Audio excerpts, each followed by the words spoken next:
Olá e seja muito bem-vindo ao relatório de situação de hoje. Queremos falar sobre o que aconteceu na Ucrânia, tanto na linha de frente quanto nos bastidores de ambos os lados. O principal foco de hoje é a ofensiva de verão russa, que agora podemos considerar definitivamente fracassada.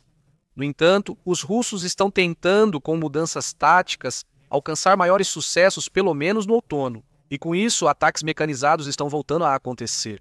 Queremos falar sobre isso também neste relatório de situação e, claro, sobre tudo o que aconteceu ao longo da linha de frente, mudanças na frente, etc. Como sempre, e em seguida também, como sempre, uma rodada de perguntas e respostas, onde podemos responder às suas perguntas relacionadas à guerra na Ucrânia. Mas é claro, também outros temas deste canal aqui, tudo isso aqui no canal do YouTube. Cerca de 30 a 40 minutos depois que terminarmos a transmissão ao vivo aqui, continuaremos na Twitch com alguns videogames. Nada especial. Se não tiver algo melhor, passe lá. Link na descrição. Eu diria que começaremos pelo relatório de situação. Santo Deus, use meu código e economize ainda mais na Holly. Novamente, lembramos que a campanha de doação continua ativa. Ela ainda vai durar 10 dias e já estamos com quase 86% dos 100 mil euros pretendidos. Ou seja, se você puder e quiser ajudar, se quiser contribuir para comprar veículos para evacuar feridos graves na Ucrânia, você pode doar lá. O dinheiro chega integralmente, o PayPal não cobra taxas e a ajuda à Ucrânia Berlim também não paga salários para si mesma. Ou seja, o dinheiro é realmente usado para uma boa causa. Como me relataram, centenas de vidas já foram salvas por nossas campanhas de doação. Portanto, muito obrigado até aqui. E como eu disse, se você puder contribuir com algo, seria ótimo se pudesse participar. Vamos começar com os acontecimentos por trás da linha de frente. E lá houve outro ataque a uma refinaria russa. Desta vez, a refinaria em Volgogrado foi atacada. Foi relatado que aparentemente houve um incêndio, mas ainda não há nenhuma evidência concreta de danos reais. Enquanto na Rússia os ataques às refinarias estão levando à escassez de combustível em algumas regiões do país e ao aumento dos preços, na Ucrânia, na verdade, está acontecendo o contrário. Na Ucrânia, enquanto isso, a gasolina e o diesel estão ficando mais baratos, é o que está sendo relatado de lá. Enquanto isso, russos atacaram Kharkiv com drone First Person View dentro da cidade. Deve ter sido um dos primeiros ataques desse tipo lá, e nesse ataque, o dormitório de uma escola foi atingido. Além disso, os russos atacaram um comboio da Organização das Nações Unidas e agora ainda publicaram orgulhosamente os vídeos do ataque com drones First Person View, ou seja, já falamos sobre isso no passado, que do lado russo não há mais nenhum constrangimento em publicar qualquer tipo de crime de guerra. Seja aqui o ataque óbvio a um comboio da Organização das Nações Unidas, onde se poderia esperar que, nesse caso, os russos talvez fossem um pouco mais contidos e talvez não publicassem o vídeo, caso realmente tivesse sido um erro. Eles apenas publicam o vídeo como se nada tivesse acontecido. É possível ver claramente como os veículos da Organização das Nações Unidas são atacados. Já falamos no passado que, do lado russo, esses ataques acontecem repetidamente. Não só neste caso contra comboio da Organização das Nações Unidas, mas também contra veículos de bombeiros, ambulâncias, etc. Tudo isso está documentado, inclusive pelos próprios russos, que publicam vídeos sem qualquer consequência, até mesmo na frente interna. Vamos falar sobre os acontecimentos ao longo da linha de frente. E em algumas partes da frente, as coisas realmente estão avançando um pouco. De forma positiva para os ucranianos, eles foram vistos no centro de Oleksivka, região de Sumy. Já tínhamos informado em 2 relatórios anteriores que os ucranianos estavam mais ou menos aqui. Agora estão aqui. Acho que ainda é cedo para declarar que Oleksivka foi completamente libertada pelos ucranianos. Mas agora ela pode ser considerada no mínimo como uma área contestada. Os ucranianos foram vistos agora dentro de Oleksivka, entraram e possivelmente tomaram a localidade. Como eu disse, ainda é cedo para afirmar que não há mais presença russa lá. Agora isso é possível, o que indicaria que os ucranianos libertaram outra localidade em Sumy. Vamos continuar para Kharkiv, e lá não tivemos nenhuma mudança na região de Volchansk. Mas em relação a Milov, temos uma informação interessante de uma conta que monitora o deslocamento de tropas. E lá foi relatado que os russos teriam deslocado forças consideráveis de Vovchansk em direção a Milov. A expectativa nisso é clara. Os russos não conseguem alcançar nada em Vovchansk. Eles quase não mudaram em meses de combates. A oeste de Vovchansk, eles entraram aqui, nesta área, nesta refinaria de óleo. E isso foi tudo o que eles conseguiram de sucesso no último meio ano. Enquanto em Milov, é claro, eles podem ter esperança de que, com uma iniciativa aqui, possam apoiar Kupiansk e, consequentemente, fazer alguma diferença lá. É isso que se indica agora. Portanto, podemos esperar que, do lado russo, provavelmente haverá um foco maior nesta área da frente de Kharkiv no futuro. Na frente leste, temos relatos da região de Kupiansk de que os ucranianos ordenaram a evacuação de 40 vilarejos. No total, são mais de 400 famílias que ainda estavam no local. Ucranianos evacuam as localidades devido à ameaça ativa dos russos. Então, para melhorar a situação dos civis aqui, para garantir a segurança dos civis, isso é tudo que posso relatar da frente leste. Ao norte do Sieviersk e Donetsk, e ao sul, rumo a Sieviersk, não vejo mudanças territoriais nem novidades. Vemos aqui que o mapa Deep State atualizou um pouco a zona de combate aqui, mas eles só atualizaram aquilo que eu já vinha relatando há semanas, com várias geolocalizações. Portanto, não vejo que tenha havido qualquer mudança territorial no terreno, ou seja, em Sieviersk continua sem mudanças. Na direção de Kostiantynivka, temos tropas ucranianas novamente ao sul de Pleshivka. Esta região já foi ocupada pelos russos, estamos acompanhando. Do lado ucraniano, continuam operando lá também para manter as linhas de conexão para o sul, ao sul do reservatório. Porque ao norte de Stijabinivka e em Katerinivka, há avistamentos frequentes de soldados ucranianos. Então, aqui os ucranianos continuam operando. E claro, Pleshivka é de grande importância se a ligação terrestre com os soldados ao sul dela deve ser mantida. Não posso documentar avanços russos enquanto isso. Na direção de Pokrovsk, houve um novo ataque mecanizado russo que chegou perto de Chachov. Nós geolocalizamos que os veículos russos chegaram até a periferia da cidade. Não está claro até que ponto eles se estabeleceram lá. Nos ataques mecanizados nesta região, os ucranianos dizem que sempre derrotaram os russos.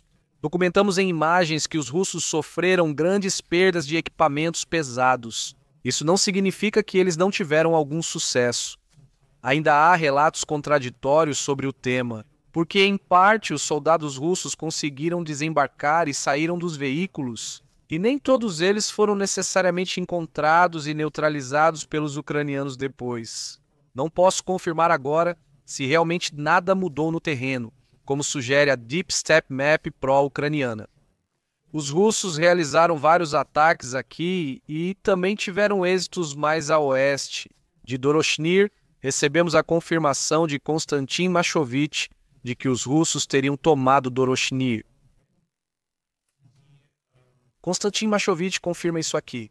Ele é ex-coronel das Forças Armadas Ucranianas e um comentarista e analista muito confiável. Doroshnir, segundo os mapas Deep Steppe, está atrás da linha de frente e a área à frente foi recém-libertada pela Ucrânia.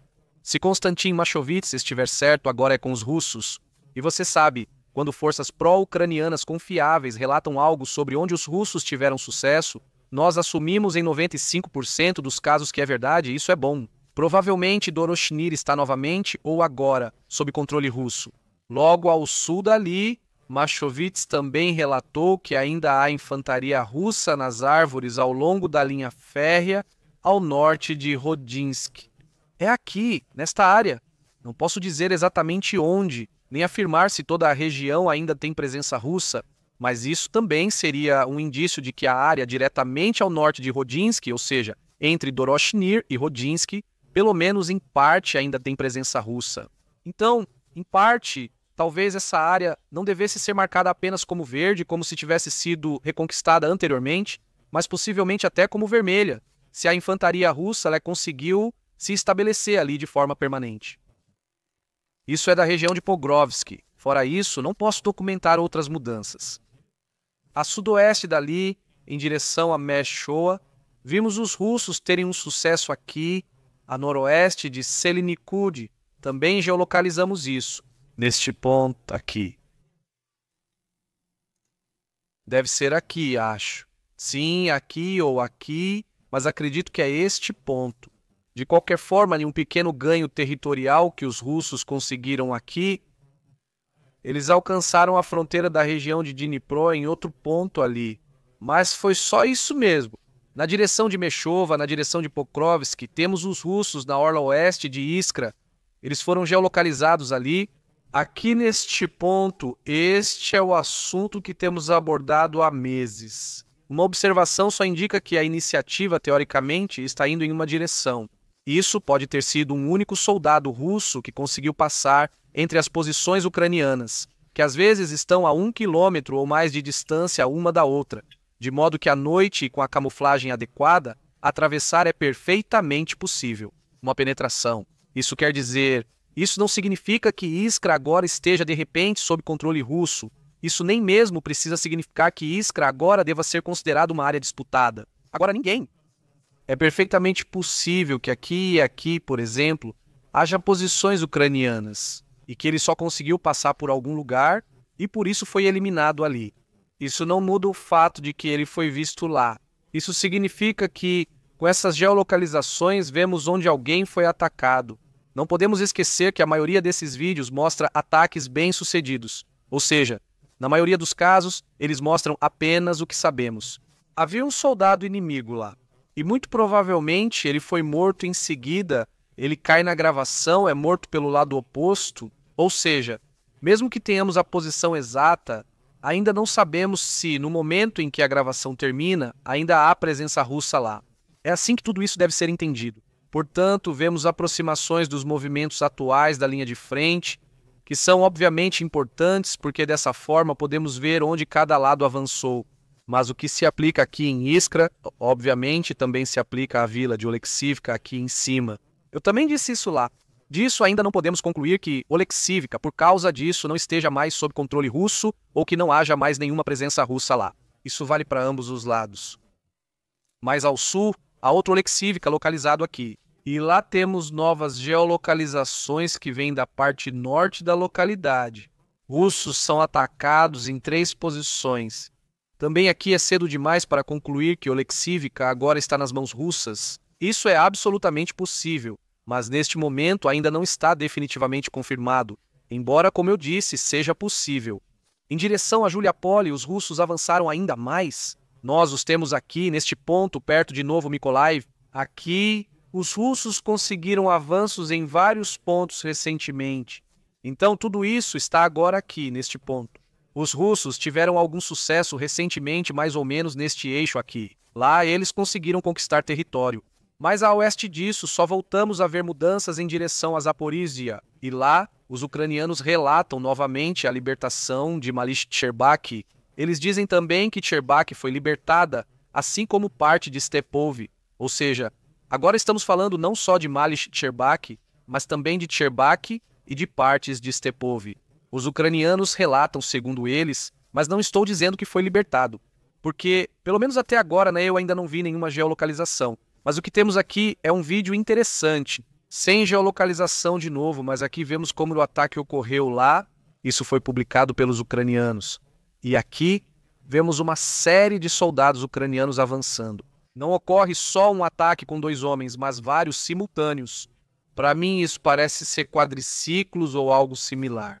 Ou seja, essa tática que foi ridicularizada pelos russos, agora também estamos vendo do lado ucraniano. Há cerca de meio ano, relatei que os ucranianos já haviam colocado Dragona em operação. Ou seja, forças motorizadas que lutam principalmente fora dos veículos. Como disse, ainda não vi geolocalização, mas especialistas podem concluir algo disso. Mesmo assim, só teríamos 2 soldados ucranianos no local. Se Malish, Tcherbak e partes de Stepov foram libertados, ainda não posso confirmar no momento. É absolutamente realista. Também não é improvável, mas pelo menos ainda não posso aprovar isso como absolutamente correto. O que também temos aqui é uma geolocalização de Stepanohirsk. Lá, soldados ucranianos lutam contra russos, neutralizam alguns e fazem prisioneiros. Tudo isso ocorre nos prédios de vários andares ao sul de Stepanohirsk, o que, por sua vez, nos confirma que a área talvez agora esteja sob controle dos ucranianos, mas pelo menos antes foi bastante disputada. De qualquer forma, houve presença temporária russa lá, ou seja, enquanto o mapa Deep State pró-ucraniano mostra essa área como libertada há 1 ou 2 meses, eu diria que deveria ser considerado como zona cinzenta. Pelo menos é isso que estamos vendo. Também relatei várias vezes a presença russa aqui e na borda oeste de Stepanohirsk, ou seja, nessa direção. Tudo isso, é claro, indica que é improvável que essas casas aqui sejam completamente controladas permanentemente pelos ucranianos. Independentemente disso, vemos que os ucranianos ainda atuam lá. Isso foi tudo sobre as mudanças territoriais. A Rússia não obteve o sucesso que queria nas ofensivas anteriores e agora está passando a realizar ataques mecanizados em tamanho de companhia e batalhão, voltando a executá-los. Assim, em Pankivka, no dia 6, um ataque ocorreu em 6 de outubro e em Charkov, um ataque ocorreu em 9 de outubro. Agora relatam a direção de Dobropilha, provavelmente novamente rumo a Chagov. Então, 3 grandes ataques blindados, e todos os 3 provavelmente tinham como alvo esta região aqui. A intenção disso é óbvia. Querem restabelecer a ligação com os bolsões em torno de Kucheriviar e ao sul dali, para que assim finalmente poder aproveitar a ruptura que conseguiram nas posições ucranianas. Você se lembra? Eu havia relatado que a linha de Donbass passa aqui ao longo da estrada, onde havia presença russa em algumas partes. A presença russa isolada foi confirmada visualmente até aqui em cima. Então os russos deveriam alcançar isso, atravessarem um momento em que isso ainda não seria esperado. Esse deve ser o objetivo aqui. Como já dito, os ataques tiveram grandes perdas confirmadas visualmente. Ainda não quero afirmar com certeza até que ponto eles fracassaram totalmente. Ouvi do lado ucraniano que eles dizem ter repelido tudo e que tudo foi mal sucedido do lado russo. Mas em parte também é dito, e isso também está comprovado visualmente, que a infantaria russa conseguiu desembarcar. E não há garantia alguma de que todos esses soldados de infantaria russos tenham sido eliminados em seguida. Também é interessante Mashovitz, sobre quem já falamos. Aqui ele menciona supostos contra-ataques ucranianos, deixando claro que não sabe onde deveriam ocorrer, nem se ainda estão acontecendo. Ou seja, isso também é possível. E como eu disse, Mashovitz é pró-Ucrânia e um analista respeitado. Segundo ele, provavelmente os ucranianos não fazem mais contra-ataques. Ou seja, é bem possível que vejamos uma correção que, por exemplo, atribua novamente essa área aos russos. Mais uma vez, é cedo demais para tirar qualquer conclusão sobre isso. Mas até agora também me faltam provas de que os infantarias russos desmontados foram completamente eliminados. E isso também vai demorar um pouco enquanto não virmos em breve uma nova geolocalização das tropas russas. Novamente em Charkov, novamente em Volodymyrivka e Pankivka, ou até mesmo além disso. Mas aqui houve ataques mecanizados. Blogueiros militares russos afirmam que parte desses ataques foi bem sucedida. Por exemplo, blogueiros militares russos afirmam que Volodymyrivka está sob controle russo. Alguns blogueiros militares russos afirmam isso, e há debate sobre a eficácia desses ataques. Uma parte, por sua vez, diz que sim, valeu a pena. Afinal, conseguimos tomar Volodymyrivka. Outra parte diz que as perdas não valeram a pena. E isso foi um desperdício de pessoal e de material. Portanto, a avaliação final ainda está um pouco pendente. Além de veículos blindados, muitas motos foram usadas e os ataques às vezes envolviam centenas de homens. Como disse, em geral foram repelidos e derrotados. Mesmo que os russos tenham conseguido pequenos ganhos territoriais com isso, o que ainda não posso descartar, os custos para isso devem ter sido enormes.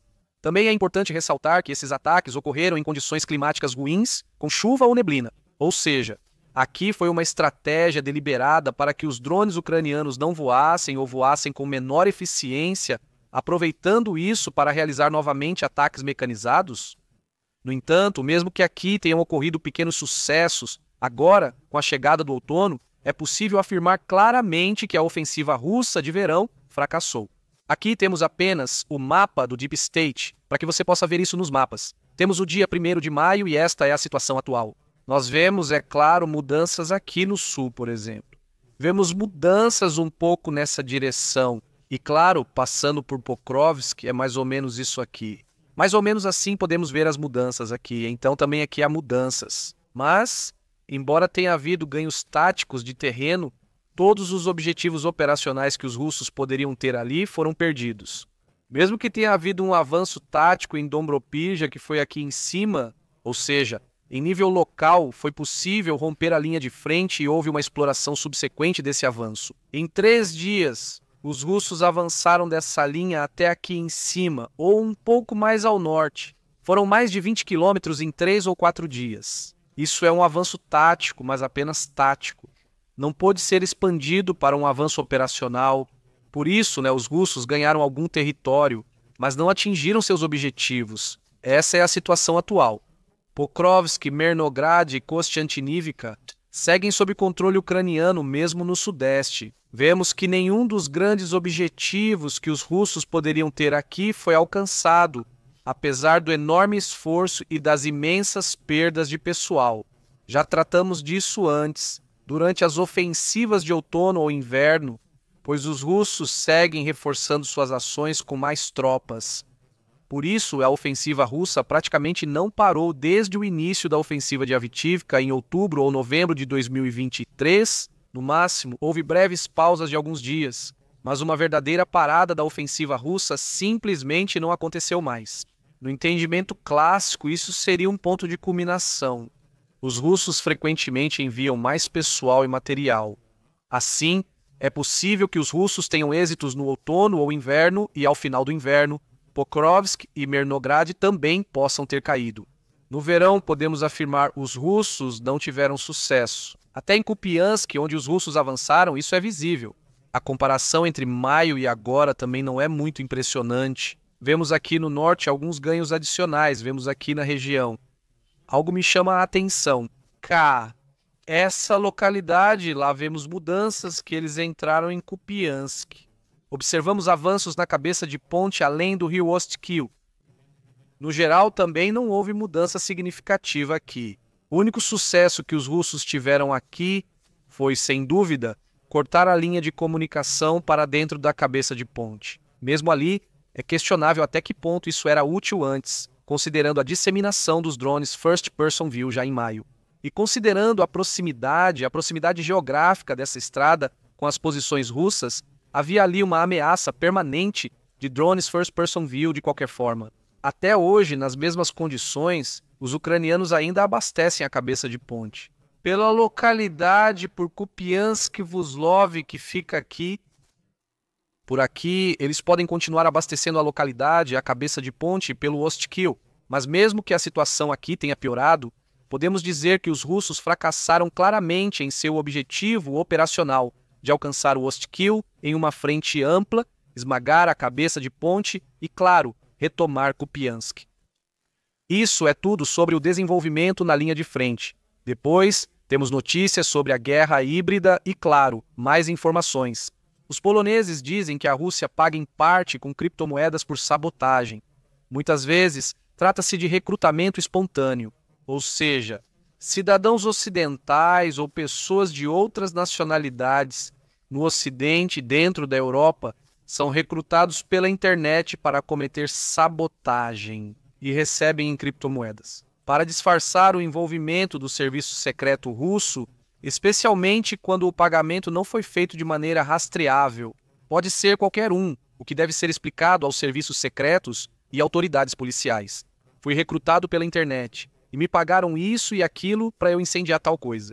Mas a prova de que isso partiu dos russos, é claro, é extremamente difícil de ser apresentada. E isso facilita a guerra híbrida para a Rússia.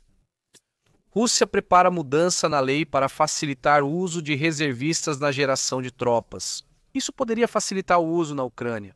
Em breve haverá um vídeo mais detalhado sobre a situação do pessoal russo e os desafios que a Rússia enfrenta.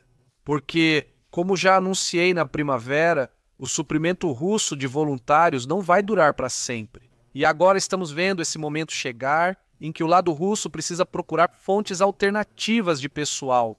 Mas também do lado ucraniano há esforços para melhorar a própria posição. Assim, Walt Hornets já relata 900 drones interceptados com o drone interceptador Sting, que é um drone desenvolvido na Ucrânia para interceptar drones Shahed. A vantagem é que eles decolam verticalmente e podem ser distribuídos pelo país. E só são lançados quando necessário, quando o drone Shahed praticamente sobrevoa a área, e nesse caso é assim mesmo. 900 desses drones já foram interceptados dessa forma, que consequentemente não puderam causar danos nem atingir seus alvos planejados. E outro vídeo é muito interessante que recebemos.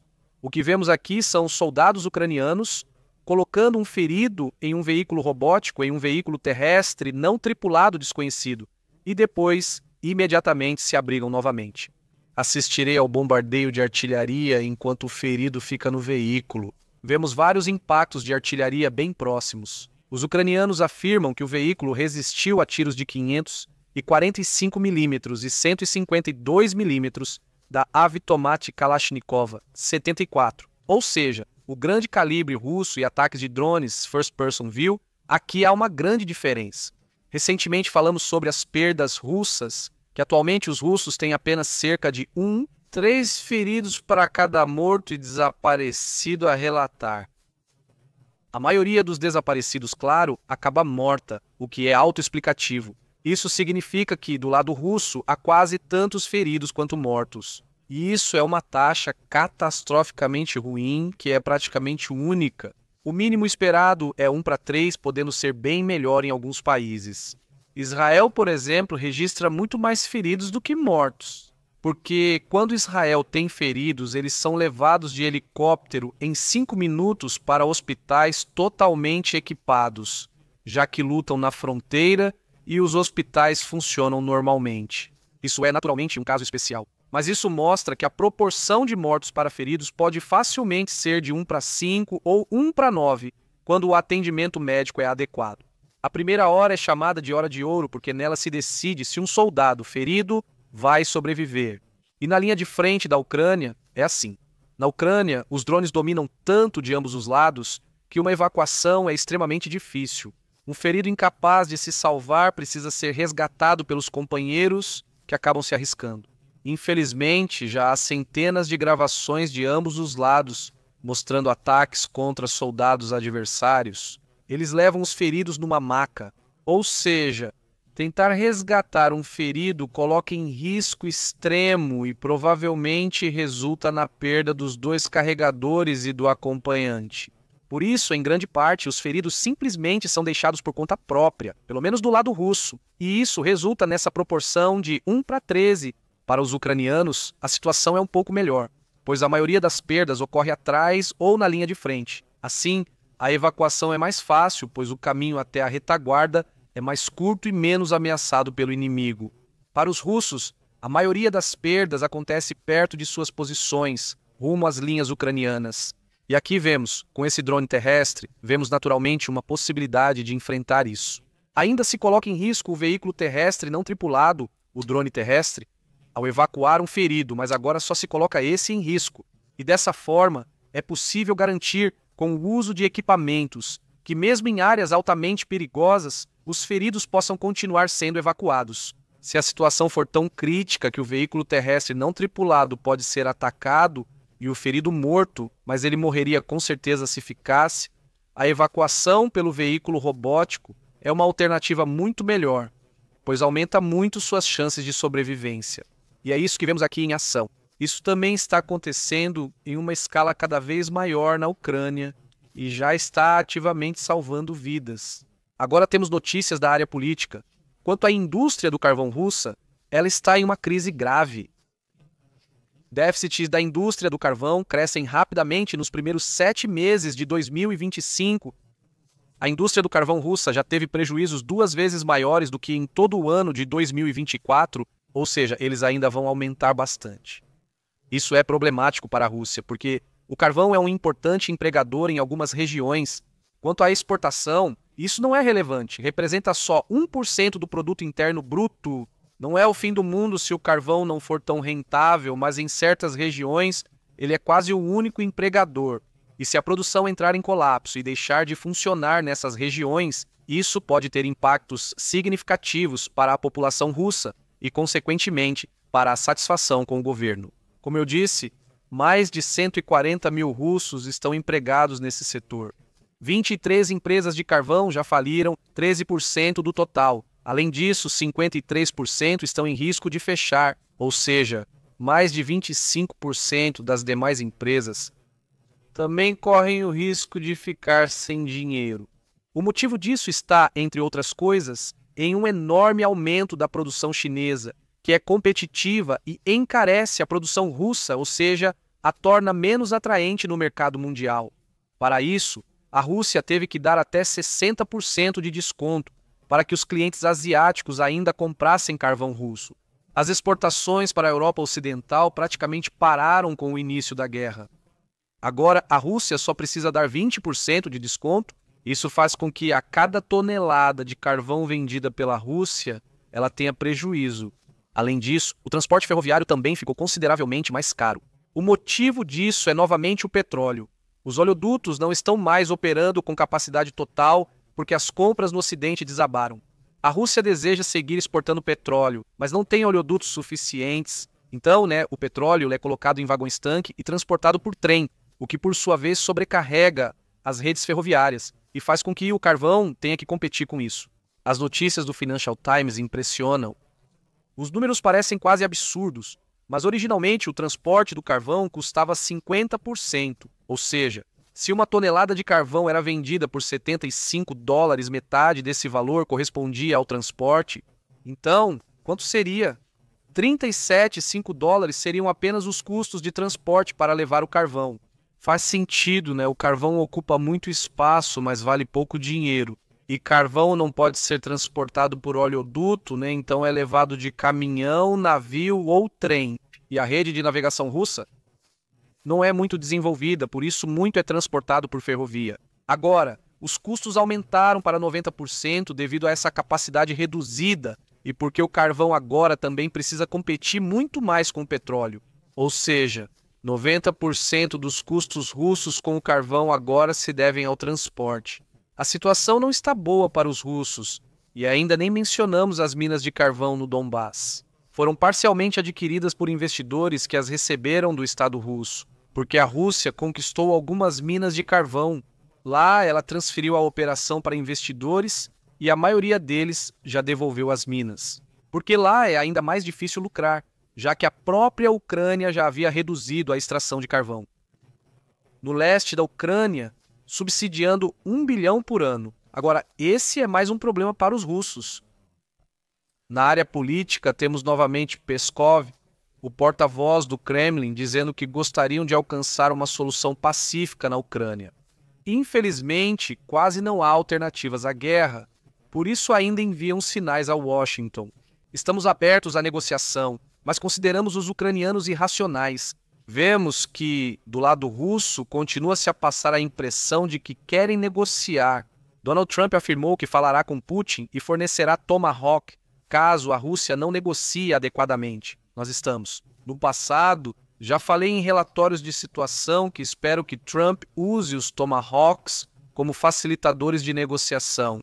E tudo isso indica que, do lado russo, continuam tentando dar a impressão de que estão dispostos a negociar, mas na prática não estão. Porque, enquanto não recuarem em suas exigências máximas, isso não terá consequência alguma aqui. Tudo isso continua sendo acompanhado por declarações e preocupações em relação aos Tomahawk. Medvedev falou mais uma vez alguma coisa, algo do tipo. Não é possível saber se um Tomahawk tem ogiva nuclear ou convencional, o que representa um risco. Até o primeiro ataque, isso não é percebido. O fato é que, até onde eu sei, os americanos atualmente não têm nenhum em serviço que esteja equipado com ogiva nuclear. Além disso, é absurdo pensar que os americanos dariam armas nucleares aos ucranianos. Mas vemos que, no geral, continuam tentando garantir que o Tomahawk não seja entregue porque os russos realmente têm um respeito sério por ele. Temos ainda uma questão política interna da Ucrânia. Zelensky destituiu o prefeito de Odessa.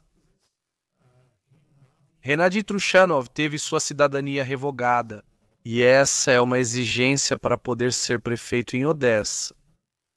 Alegam que ele aceitou o passaporte russo em 2014. Então, no caso em que ocorre a invasão russa, essa é a primeira fase da invasão.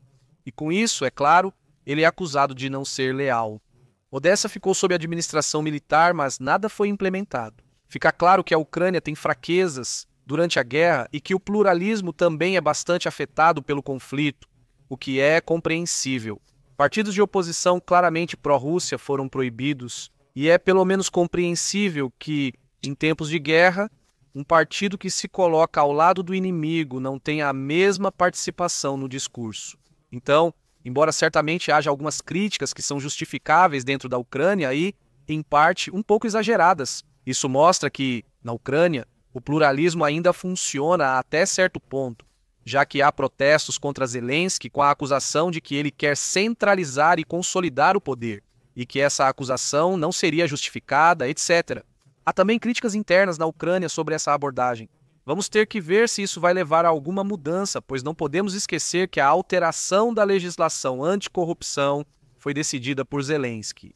E o público ucraniano obrigou o governo a reverter essas mudanças.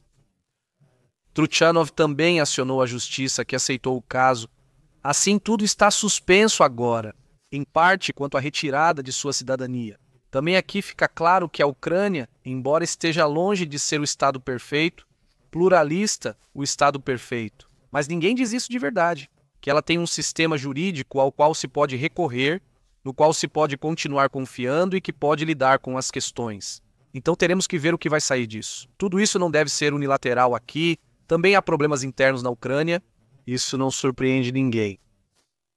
Depois temos mais notícias sobre o apoio internacional. A Finlândia passou a participar da compra de armas dos Estados Unidos da América para a Ucrânia.